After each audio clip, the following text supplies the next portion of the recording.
Diálogos do Coração. Olá, sejam bem-vindos. A gente se encontra mais uma vez neste podcast que você sabe o nome de cor, mas a gente vai falar para ficar bem fixado na tua cabeça, tá? Diálogos do Coração, se é a sua primeira vez aqui, seja bem-vindo, espalhe, comente, tá? E siga também, agora eu vou falar, tá? Psicóloga, _ Thaís Jorge. Thaís, não esqueça, THAYSE. É difícil, mas eu acertei. Muito bem, Sidan. Muito obrigada. Ó, tema super legal hoje, bem bacana, bem interessante e muito relevante. Qual a diferença entre o mundo real e as expectativas? Todo mundo tem expectativas, todo mundo espera alguma coisa. Qual o grande problema disso? Então, mais uma vez a gente vai estar colocando essa reflexão dentro dos relacionamentos, né? Uhum. E não só na nossa relação com a vida em si, mas dentro dos relacionamentos, como é que isso acontece. Então, eu costumo dizer que a maior distância do mundo é entre como as coisas são e como nós achamos que seria, né? Então, isso acontece de forma muito grave nos relacionamentos, porque a gente projeta no outro as nossas expectativas, a gente projeta no outro como nós gostaríamos de ser atendidos naquele relacionamento, e quando isso não acontece, nós ficamos muito frustrados. E a gente não consegue perceber que tem a ver com o que a gente, na verdade, queria, com o que a gente jogou pra cima da outra pessoa, e não necessariamente com coisas que ela esteja fazendo pra nos magoar ou pra nos ofender, mas simplesmente a gente projetou em cima daquela pessoa um caminhão de expectativas que ela não foi capaz de cumprir, mas isso não estava nem combinado, né, que seria feito, mas vem da gente. Então, parte do problema das expectativas tem a ver conosco mesmo, e essa parte é que a gente tem que lidar. Agora, a parte, daí já tem a ver com o outro. Engraçado que, tipo, eu me lembro agora de uma música, não vou lembrar de quem que é, gente, mas tinha uma parte que dizia que filhos, eu acho que nesse caso a gente estende pra marido, relacionamentos, namorado... a gente estende pra tudo. Pra tudo, né?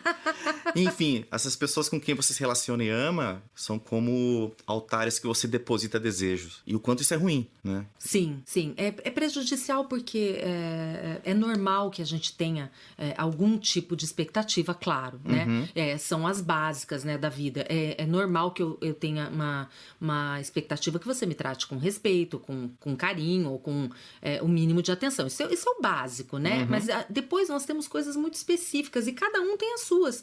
Tanto é que tem aquele livro, né, As 5 Linguagens do Amor, que é bem interessante, todo mundo fala, todo mundo comenta a respeito, apesar de ser um livro cristão, é um livro que todo mundo lê, mesmo quem não é da orientação ou da fé cristã, porque é um livro interessantíssimo sobre os tipos de maneira que você pode amar e como um ser humano se sente ou não amado. Então tem gente que dá amor de um jeito, entendeu? E tem gente que dá de outro. Então, às vezes, a pessoa tá recebendo amor, só que aquele amor daquele jeito pra ela não é o jeito que ela gostaria. Então, ela não computa aquilo. É como se ela não tivesse, de fato, recebendo. Ela fica em débito, sabe? Sim. E o outro tá dando, mas ela não tá recebendo, porque estão se comunicando em linguagens erradas. É bem interessante esse livro, indico pra quem quiser dar uma olhada, caso esteja tendo problemas aí em como demonstrar seu amor. Repete o nome pro pessoal anotar. As 5 Linguagens do Amor. Não vou lembrar o autor agora, mas tá em todo lugar, é best-seller. Ok, a gente entendeu então que parte dos problemas tá na gente, a expectativa que a gente cria com relação ao outro. Isso mesmo. Mas não se trata só disso, a gente tem muita coisa combinada também que acaba não acontecendo e vira uma frustração. Isso.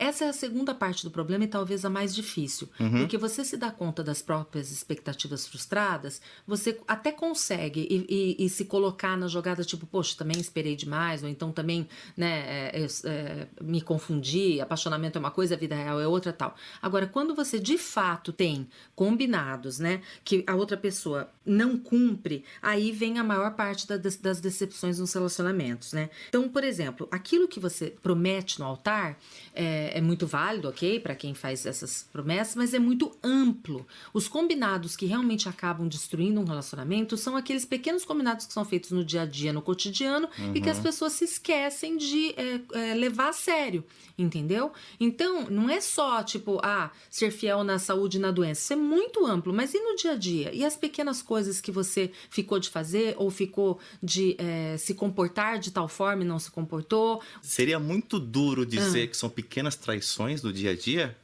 Pequenas traições que levam, na verdade, a maior traição de todas, que é quando você para de poder confiar no seu parceiro. Porque quando ele muda as regras do jogo no meio da partida, né, isso gera uma desconfiança enorme. Então, e um dos aspectos principais de uma união é a lealdade. Você precisa ser capaz de confiar naquela pessoa. Então, quando ela faz essas pequenas traições do dia a dia, por sinal, muito boa a sua expressão, é justamente aí que você vai se distanciando e se magoando aos pouquinhos. Essas pequenas, às vezes, nem são tão pequenas, tá? São coisas, às vezes... Por exemplo, você pode fazer um combinado em relação aos filhos. Vamos supor, um casal que tenha filhos.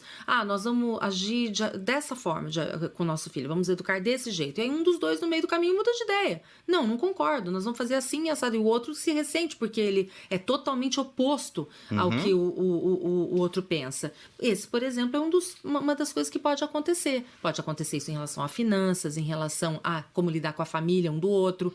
Tipo, estava posto que ia ser de uma forma, no meio do caminho a pessoa também muda. Começa a não querer mais, por exemplo, nunca mais ver a sogra, por exemplo. É um problema. A gente se sente enganado, né? Se sente. E não só enganado, como a gente se sente sem ação. Porque como é que você faz? Como eu te disse, você tá no meio da partida e agora mudou as regras. O que você faz? Você sai do jogo? Muitas vezes você nem sabe que as regras mudaram, né?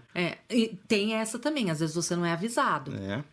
Você ouve aquilo porque é bom para aquele momento, apazigua uma situação, mas você não resolveu de verdade. Não Você resolveu. só botou panos quentes numa coisa que poderia ficar um pouquinho mais tensa, mas talvez se resolvesse. Enquanto não há uma conversa séria e esclarecedora sobre... ou então se combinam novas regras, realmente, né? Então isso mudou porque o casal evolui ao longo do tempo, né? Eu tô falando mais de casal por conta dessa coisa mesmo da evolução ao longo do tempo. Então, ou mesmo com filhos adolescentes.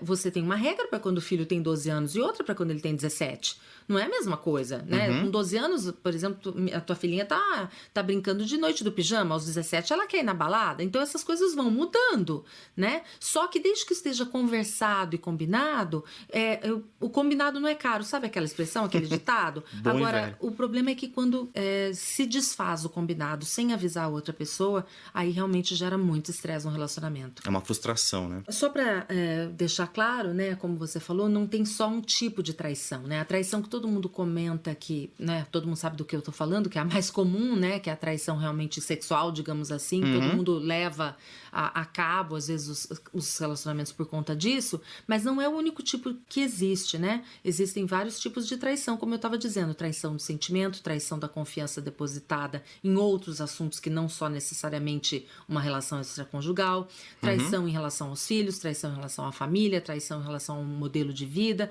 várias coisas que podem levar realmente a uma decepção muito grande e a levar a realmente você ter um gap que não dá para superar, né? Uma ponte que não dá mais para atravessar entre as expectativas e a vida real. A vida real fica totalmente tão longe do que aquilo que você esperava e imaginava, né? Naquele relacionamento, que fica difícil de transpor. Fica uma lacuna que você não preenche mais. Exatamente. Fica uma lacuna que não tem como preencher. Até porque não se conversou, inclusive. Como eu estava falando, não se fez outros combinados, não se falou sobre os combinados que foram desfeitos e também não se saiu do jogo. Então ficou uma coisa sem pé nem cabeça. Bom, pra gente fechar essa edição deste podcast, Diálogos do Coração, a gente aprendeu mais uma definição de traição, então, correto? Acho que você imaginava aquela traição, tal, ele saiu com outro, ela saiu com outra pessoa. Sim, aquela traição dramática, né? Não, ela pode estar muito mais presente do que você imagina, né? Isso mesmo, porque o prometo-lhe ser fiel, ele se dá também nas minúcias e nos detalhes da vida cotidiana. E ele, às vezes, pode ser mais devastador do que só, por exemplo, uma traição, que às vezes muitos casais, eu mesmo que atendo casais, sei que conseguem superar, né? Então, mas só que o decorrer e a repetição de traições assim, dessa ordem, às vezes é muito mais difícil e muito mais impossível de serem superadas. Fidelidade e lealdade são quase sinônimos, então. Sim, com certeza. Adorei. Semana que vem tem mais. Fiquem atentos no Spotify, sempre quarta-feira, episódios novos do Diálogos do Coração. Dá pra adiantar alguma coisa pra semana que vem? Tá, que eu tô empolgada com o tema da semana que vem. Nós vamos falar, uma coisa que a gente não falou aqui ainda, como superar o ex. Será que existe um jeito? Mas valeu, Cida. Muito obrigada de novo pela oportunidade, pela participação, e estaremos juntos no próximo. Quarta-feira que vem.